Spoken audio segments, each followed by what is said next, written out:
আজকে আমাদের পাঠের শুরুতে আমরা কিছু ছবি দেখতে পাচ্ছি। প্রথম যে ছবিটি দেখতে পাচ্ছি এখানে একটি HTML এর কোড দেওয়া আছে। তোমরা জানো এখানে HTML এর কিছু ট্যাগ দেওয়া আছে, like HTML head, title, body, এগুলো হচ্ছে HTML এর এক একটা ট্যাগ।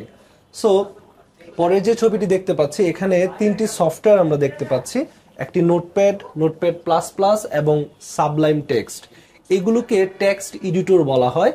এই টেক্সট এডিটরের মাধ্যমে আমরা HTML কোড লিখতে পারি। সো সুপ্রিয় শিক্ষার্থীবৃন্দ, তোমরা হয়তো বুঝে গেছো যে আজকে আমরা কোন বিষয়টি নিয়ে আসলে কথা বলবো। সো এখানে HTML এর ট্যাগটি আমি আগেই দেখিয়েছি তোমাদের। সুপ্রিয় শিক্ষার্থীবৃন্দ, এই পর্যায়ে আমরা প্রথমে দুটি ছবি দেখে নিই।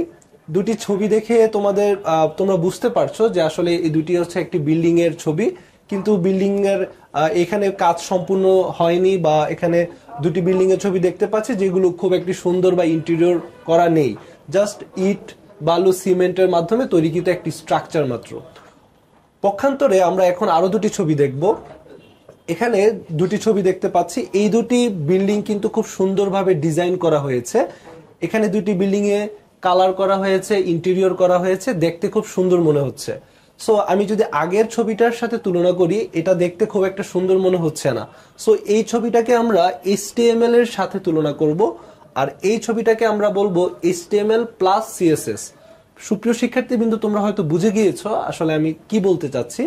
যখন কিনা একটি বিল্ডিং যখন কিনা এরকম অবস্থায় স্ট্রাকচার মাত্র দাঁড়ানো আছে, তখন সেটাকে আমি HTML বলেছি। দ্যাট মিনস কোন একটা ওয়েবসাইটে, আমরা HTML এর ভাষায় যদি বলি, কোন একটি ওয়েবসাইটে যখন আমরা কাজ করব শুধু HTML দ্বারা সেটার বেসিক স্ট্রাকচারটা তৈরি করা সম্ভব এই বিল্ডিং এর মতো।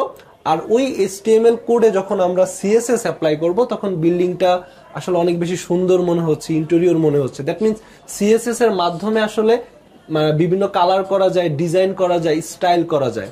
চলো আমরা আরো দুটি ছবির মাধ্যমে জিনিসটা আরেকটু ভালো মতো বুঝে নেওয়ার চেষ্টা করি। দেখো, এখানে আমি দুটি ক্লাসরুমের ছবি দেখিয়েছি, পুরোনো দিনের কিছু ক্লাসরুম। এটির সাথে আমি আমাদের কেমব্রিয়ানের কিছু ক্লাসরুমকে তুলনা করতে চাচ্ছি। এটি একটি কেমব্রিয়ানের ক্লাসরুম, এটিও একটি কেমব্রিয়ানের ক্লাসরুম। সো আগের যে ছবিটি আমরা দেখেছি, এই ছবির সাথে এই ছবিগুলোর পার্থক্যটা কোথায়? এই ছবিগুলো জাস্ট মেইন ইকুইপমেন্ট বা কম্পোনেন্ট গুলো এখানে দেওয়া আছে, টেবিল, ব্ল্যাকবোর্ড, এগুলো আছে। সো এগুলো হচ্ছে মেইন ইকুইপমেন্ট। সো এটার পাশাপাশি যখন আমি আরো বেশি ইন্টেরিয়র করব বা ডিজাইন করব, তখন ক্লাসরুমটা দেখতে আরো অনেক সুন্দর মনে হচ্ছে। সো HTML CSS টা জিনিসটা আসলে অনেকটা সেরকমই।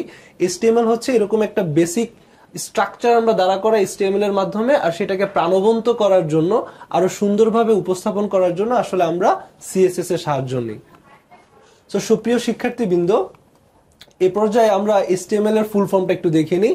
HTML এর ফুল ফর্মটা হচ্ছে হাইপার টেক্সট মার্কআপ ল্যাঙ্গুয়েজ, এবং CSS এর ফুল ফর্মটা হচ্ছে ক্যাসকেডিং স্টাইল শীট। সো আমরা এখানে CSS এর মাধ্যমে কি করতেছি? স্টাইল করতেছি, ডিজাইন করতেছি, কালারিং করতেছি, জিনিসটাকে আরো সুন্দরভাবে ফুটিয়ে তোলার জন্য আসলে CSS টা ব্যবহার করা হয়ে থাকে। একাদশ শ্রেণীতে আমরা মূলত HTML তথা মেইন স্ট্রাকচারটা সম্পর্কে জানবো। এখানে আমরা CSS সম্পর্কে খুব বেশি কিছু জানবো না। আমাদের মেইন থিম হচ্ছে HTML নিয়ে আমরা কাজ করব। HTML এর মাধ্যমে যে কোনো একটা ওয়েবসাইটের বা ওয়েব পেজের একটা স্ট্রাকচার খুব ভালো মতোই দাঁড়া করানো সম্ভব। তো সুপ্রিয় শিক্ষার্থীবৃন্দ, এখানে এটি HTML জিনিসটা কি আসলে একটু বিস্তারিত HTML সম্পর্কে একটু জেনে নিই। এটি মূলত ওয়েব পেজ এবং ওয়েব অ্যাপ্লিকেশন তৈরির জন্য ব্যবহৃত হয়। HTMLটা মূলত ওয়েব অ্যাপ্লিকেশনটাকে বিল্ড করার জন্য আসলে ব্যবহৃত হয়। HTML কতগুলো মার্কআপ, ট্যাগ বা এলিমেন্টের সমষ্টি। HTML এ প্রচুর পরিমাণে ট্যাগ ইউজ দেখা যায়। আমি আজকের লেকচারে একদম শুরুতে তোমাদের কিছু ট্যাগ সম্পর্কে বলেছিলাম, যেমন HTML tag, body tag, title tag, এরকম। সো সুপ্রিয় শিক্ষার্থীবৃন্দ, HTML দ্বারা তৈরি ফাইল সমূহের এক্সটেনশন .html অথবা .stm হয়। যখনই আমরা কোনো HTML ফাইল সেভ করব, তখন আমাদের এক্সটেনশনটা এরকম হবে।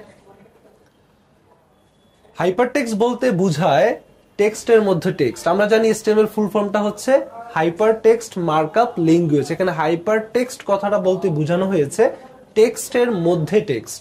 হাইপারটেক্সট হলো দুই বা ততোধিক ওয়েব পেজ একে অপরের সাথে লিংক করার একটি উপায়। মার্কআপ বলতে কি বুঝি? মার্কআপ চিহ্নগুলোর কাজ হলো ওয়েব পেজে বিভিন্ন তথ্য কিভাবে প্রদর্শন করবে তা ব্রাউজারকে নির্দেশ দেওয়া। ল্যাঙ্গুয়েজ আমরা সবাই জানি, ল্যাঙ্গুয়েজ শব্দটি আসলে শব্দটি সিনট্যাক্সকে বোঝায়, যা অন্য কোনো ভাষার অনুরূপ। এ পর্যায়ে আমরা একজন ব্যক্তির ছবি দেখতে পাচ্ছি। এই ব্যক্তিটি তথ্য ও যোগাযোগ প্রযুক্তির ক্ষেত্রে একটা অন্যতম একটা বিপ্লব ঘটিয়েছিলেন। তাকে আসলে ওয়ার্ল্ড ওয়াইড ওয়েবের জনক বলা হয়। এই ব্যক্তিটির নাম হচ্ছে টিম বার্নার্স-লি। টিম বার্নার্স-লি সর্বপ্রথম HTML আবিষ্কার করেন এবং বর্তমানে HTML এর সর্বশেষ ভার্সন হচ্ছে HTML5। এখানে আমি একটি HTML এর একটু কোড দিয়েছি তোমাদের জন্য। দেখো, আমরা এখানে বুঝতে পারছি এটি একটি HTML কোড এবং এখানে কিছু ট্যাগ রয়েছে। ভিডিও শুরুতে আমি বলেছিলাম HTML এটি একটি ট্যাগ, হেড এটা একটি ট্যাগ, টাইটেল এটাও একটি ট্যাগ। এখানে কিছু ট্যাগ দেওয়া আছে এবং মাঝখানে আমি হ্যালো ওয়ার্ল্ড এই কথাটা টাইপ করেছি। আরেকটি আমরা এখানে উদাহরণ দেখতে পাচ্ছি, এখানেও কিছু ট্যাগ দেওয়া আছে, HTML টাইটেল, এখানে মাঝখানে আমি হ্যালো ওয়ার্ল্ড লিখেছি। পি বলতে এখানে আরেকটি ট্যাগ বোঝানো হয়েছে। পি ট্যাগটা মানে হচ্ছে প্যারাগ্রাফ। আমরা যখন প্যারাগ্রাফ লিখবো তখন একটি ট্যাগ ইউজ করতে হবে, সেটা হচ্ছে পি ট্যাগ। এই জাস্ট অ্যানাদার HTML টিউটোরিয়াল, এটি হচ্ছে পি ট্যাগ, এবং বডি এটা হচ্ছে একটা বডি ট্যাগ এবং HTML ট্যাগ। আমরা জানি কিছু ট্যাগ রয়েছে যেগুলো আসলে ওপেনিং ট্যাগ এবং ক্লোজিং ট্যাগ। ক্লোজিং ট্যাগের ক্ষেত্রে প্রথমে একটি স্ল্যাশ, ফরওয়ার্ড স্ল্যাশ দিতে হয়, যেটা আমরা একটু পরে জানবো ইনশাল্লাহ। HTML ট্যাগ হলো এক ধরনের লুকায়িত কিওয়ার্ড যা অ্যাঙ্গেল ব্রেকেট দ্বারা আবদ্ধ থাকে। এখানে দেখো, প্রত্যেকটি ট্যাগের এই পাশে এবং এই পাশে দুই পাশে একটি অ্যাঙ্গেল ব্রেকেট দেওয়া আছে। দ্যাট মিনস আমরা বুঝতে পারলাম যে ট্যাগ সমূহ অ্যাঙ্গেল ব্রেকেট দ্বারা আবদ্ধ থাকে। একটি ওয়েব পেজের তথ্য বা বিষয়বস্তু ব্রাউজারে কিভাবে বিন্যাস এবং প্রদর্শন করবে তা সুনির্দিষ্ট করে ট্যাগকে এলিমেন্টও বলা হয়। এ পর্যায়ে আমরা ট্যাগের দুটি অংশ সম্পর্কে জেনে নিই। সাধারণত ট্যাগের দুটি অংশ থাকে, একটি হচ্ছে ওপেনিং ট্যাগ এবং একটি হচ্ছে ক্লোজিং ট্যাগ। ওপেনিং এবং ক্লোজিং ট্যাগের নাম একই হয় যদি প্যারাগ্রাফের ক্ষেত্রে যদি আমরা পি লিখি এবং ক্লোজিং ট্যাগের ক্ষেত্রে আমরা পি লিখব। তবে পার্থক্য হলো ক্লোজিং ট্যাগের আগে একটি স্ল্যাশ থাকে। আমরা যখনই ক্লোজিং ট্যাগটা অ্যাপ্লাই করব সেটার আগে আমাদের একটি ফরওয়ার্ড স্ল্যাশ থাকবে। কিছু ট্যাগ এমটি হয়, অর্থাৎ ক্লোজিং ট্যাগ থাকে না। আমি শুরুতে বলেছি প্রত্যেকটা ট্যাগের দুটি করে অংশ থাকে, একটি হচ্ছে ওপেনিং ট্যাগ, একটা হচ্ছে ক্লোজিং ট্যাগ। তবে কিছু কিছু ট্যাগ রয়েছে যার ক্লোজিং ট্যাগ থাকে না। এ পর্যায়ে আমরা কিছু ট্যাগ সম্পর্কে একটু জেনে নিই। এখানে আমরা প্রথমে একটি ট্যাগ দেখতে পাচ্ছি পি ট্যাগ। এই পাশে আমি যে ট্যাগটি দেখতে পাচ্ছি এটা হচ্ছে ফরওয়ার্ড, বা এই যে তোমাদের দেখিয়েছিলাম ওপেনিং ট্যাগ। এই প্রথম যে ট্যাগটি দেখতে পাচ্ছি সেটি হচ্ছে ওপেনিং ট্যাগ এবং ওই পাশে আমরা যে ট্যাগটি দেখতে পাচ্ছি সেটি হচ্ছে ক্লোজিং ট্যাগ। এখানে আরেকটি ট্যাগ দেখতে পাচ্ছি বি মিনস বোল্ড। আমরা কখনো কোনো ওয়ার্ডকে যদি হাইলাইট করতে চাই, বোল্ড বা মোটা করতে চাই, তখন আমরা বি ট্যাগ ইউজ করি। এভাবে পর্যায়ক্রমে কিছু ট্যাগ আছে, লিস্ট ট্যাগ, ব্রেক ট্যাগ এবং ইমেজ, এটাও একটি ট্যাগ। তবে এখানে পার্থক্য রয়েছে।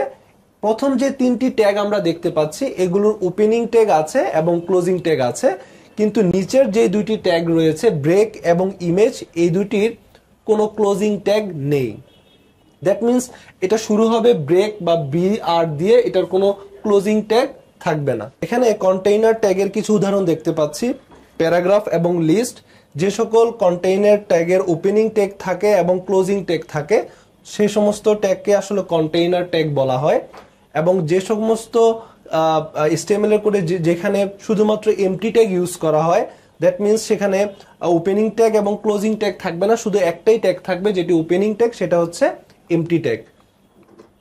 ওপেনিং ট্যাগ থেকে শুরু করে ক্লোজিং ট্যাগ পর্যন্ত সকল কিছুকে HTML এর এলিমেন্ট বলা হয়। ওপেনিং ট্যাগ ও ক্লোজিং ট্যাগের মধ্যবর্তী সবকিছুই হলো HTML এর এলিমেন্টের কন্টেন্ট। HTML এর এলিমেন্ট লেখার জন্য ব্যবহার করা হয় ট্যাগ। আমরা HTML এ যখন এলিমেন্ট ইউজ করব তখন আমাদের ট্যাগ ইউজ করতে হয়। HTML কোড লেখার জন্য এডিটর। HTML এ যখন আমরা কোনো কিছু কোড লিখবো তখন আমাদের নোটপ্যাড অথবা নোটপ্যাড প্লাস প্লাস অথবা সাবলাইম টেক্সট এই তিনটির যে কোনো একটি আমরা ইউজ করতে পারি। আমি মূলত সাবলাইম টেক্সটে কাজ করতে বেশি পছন্দ বোধ করি। তোমরা চাইলে নোটপ্যাড, নোটপ্যাড প্লাস প্লাস অথবা সাবলাইম টেক্সট যে কোনো একটিতে তোমরা HTML এ কোড করে দেখতে পারো। এ পর্যায়ে আমি কিছু ব্রাউজার তোমাদের দেখাচ্ছি। Google Chrome, Mozilla Firefox, Opera mini, internet explorer এবং সাফারি, এগুলো হচ্ছে এক একটি ব্রাউজার। আমরা HTML এ কোড করার পরে আমাদের এক্সটেনশন ফাইলটা .html বা .htm দ্বারা সেভ করার পরে আমরা যখন আমাদের কাঙ্ক্ষিত আউটপুটটি দেখার জন্য আমরা ব্রাউজারে ওপেন করব, তখন আমরা এখান থেকে যে কোনো একটি ব্রাউজার সিলেক্ট করে নিতে পারি। সুপ্রিয় শিক্ষার্থীবৃন্দ, এ পর্যায়ে আমরা একটি ছোট HTML কোড দেখতে পাচ্ছি। এখানে সর্বপ্রথম ডক টাইপ HTML দেওয়া হয়েছে। এখানে ডক টাইপ HTML কথাটার অর্থ হচ্ছে ডকুমেন্ট টাইপ ডিক্লারেশন। যখন আমরা HTML এ কোড করা শুরু করব তখন প্রথমেই ডক টাইপ HTML কথাটা লিখে দিলে ভালো হয়। এটা লিখতেই হবে এরকম কোনো বাধ্যবাধকতা নেই, তবে লিখলে ভালো হয়। ব্রাউজার বুঝতে পারে যে ডকুমেন্টটি HTML এর স্ট্যান্ডার্ড অনুসরণ করে লেখা হয়েছে। সর্বপ্রথম যখন আমরা ডক টাইপ HTML লিখে দিব তখন ব্রাউজারে যখন আমরা ওপেন করব সেই ব্রাউজারটা বুঝতে পারবে যে এটা HTML5 স্ট্যান্ডার্ড অনুসরণ করে এই কোডটা করা হয়েছে। প্রিয় শিক্ষার্থীবৃন্দ, এখানে দেখো বডিটাকে আমি একটু হাইলাইট করেছি সেকেন্ড ব্র্যাকেট দিয়ে। এখানে বডির ভিতরে আমরা যা কিছু লিখবো সেটাই ব্রাউজারে প্রদর্শিত হবে। এখানে HTML এবং HTML এর যে ওপেনিং ট্যাগ এবং ক্লোজিং ট্যাগ দেখতে পাচ্ছি সবকিছু HTML ট্যাগের ভিতরে লিখতে হয় এবং বডি ট্যাগের ভিতরে যে অংশটুকু আমরা লিখবো সেটাই শুধুমাত্র ব্রাউজারে প্রদর্শিত হবে। প্রিয় শিক্ষার্থীবৃন্দ, এই পর্যায়ে তোমাদের জন্য একটি ছোট্ট অনুশীলন থাকবে। 10টি কন্টেইনার ট্যাগ এর একটি তালিকা লিখো। তোমরা জেনেছো যে হচ্ছে কন্টেইনার ট্যাগের কিন্তু ওপেনিং ট্যাগ থাকে এবং ক্লোজিং ট্যাগ থাকে। ক্লোজিং ট্যাগের ক্ষেত্রে শুধুমাত্র ক্লোজিং ট্যাগের প্রথমে একটি ফরওয়ার্ড স্ল্যাশ দিতে হয়, আর ওপেনিং ট্যাগের ক্ষেত্রে কোনো স্ল্যাশ থাকে না। এরকম অনেকগুলো কন্টেইনার ট্যাগ রয়েছে, যেমন HTML, বডি ট্যাগ বা H1, প্যারাগ্রাফ, ইটালিক, বোল্ড, এরকম অনেক ধরনের কন্টেইনার ট্যাগ রয়েছে। তোমরা ঠিক 10টি কন্টেইনার ট্যাগ বের করে খাতায় লিখবে। সুপ্রিয় শিক্ষার্থীবৃন্দ, তোমাদের সকলকে ধন্যবাদ প্রথম থেকে শেষ পর্যন্ত ভিডিওতে আমার সাথে থাকার জন্য। পরবর্তী ক্লাস দেখার আমন্ত্রণ জানিয়ে আজকের মতো ক্লাসটি এখানেই শেষ করছি।